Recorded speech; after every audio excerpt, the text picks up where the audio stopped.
Hey guys, it's History Behind the Warrior, and today I'm going to be talking about Wonder Woman and the pretty heinous thing she's done within the Injustice 2 universe, and by the end of the video, come to the conclusion of whether or not she's the true villain of the Injustice universe. Now let's go to the very beginning of when Metropolis was destroyed, and everything post Lois Lane's death. Now understandably, with his wife killed, Superman sought comfort in someone, and he found this in Diana, as Bruce was moping and coming to terms of his best friend now becoming a murderer. So when you think about it, Clark didn't really have anyone else to turn to. Now when Clark had announced his worldwide ceasefire, Diana would support him and in many ways become the embodiment of his ideal, which wouldn't necessarily be bad, but things would quickly spiral out of control as she would continuously push Clark beyond what his ideals originally had stood for. Sure, Clark wanted to protect the entire world, but he originally never kind of had the intent to rule it as a singular being. He wanted it to be a joint effort from the entire league. But obviously there were problems, and people started breaking away from it. Now during the beginning of Clark's reign, Diana alongside Clark would start putting certain places into line that were deemed a threat, like Kahndaq and Atlantis. And this isn't necessarily too bad, it's pretty heinous, but it's not murder. Which brings me to this next section. All the deaths she's in fact caused within the Injustice universe. Diana is in fact responsible for forcing Clark's hand in the execution of Martian Manhunter, the death and destruction of Captain Atom, as she was responsible for breaching his containment suit, and the murder of Huntress, where she throws her lasso around her neck and accidentally breaks it. Now in the comics this is seen as unintentional, but I believe that this was the birth of her rather bloodthirsty and murderous streak, because from this point onwards in the comic books, she's completely supporting Clark and the choices he has made, and even so, having him take things to the next level. Now this can be seen as villainous in itself, but there is a reason why she's pushing for this. She has fallen in love with Clark. She's blinded by her own love and desire to be with him, that it clouds not only his judgment, but hers. That's why she pushes so hard for him to do what he does, because she wants to get his love and respect, and somewhat become the apple of his eye, as even to this day, Clark still has feelings and does love Lois. And this is something that Wonder Woman's trying to match, by really doing anything she can to earn that love. God, this has turned so cheesy. But her perception of justice has been corrupted by her lust for him, which is why I believe she's gone so off the rail. Now Wonder Woman necessarily isn't this bloodthirsty and tyrannical character. We can see this in her movie incarnation and the New 52. So by taking these mainstream iterations into account, we can really kind of see how far she's strayed away from them. Her main motivation is what necessarily does cloud her judgment, and it isn't up until Injustice 2 where we start to learn of the doubt she has of what she's in fact doing. You see in the sequence she has with Scarecrow, he's able to point out that Diana's finally come to the realization that she has corrupted Clark's vision and intent for a better world, but because she's so deep in denial and in love with Clark, she will not accept it. And we really kind of see how deep her emotions run for him when she's called out by individuals about it. This happens in year 5 of the Injustice comic books, where Bruce says to her that she must be glad that Lois is now gone because she can now have Clark all to herself, and most recent and famous one in Injustice 2 where Harley Quinn gives like sickest of burns. How much blood is on your ledger, Quinn?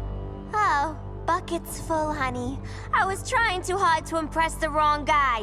Kinda like you with Superman.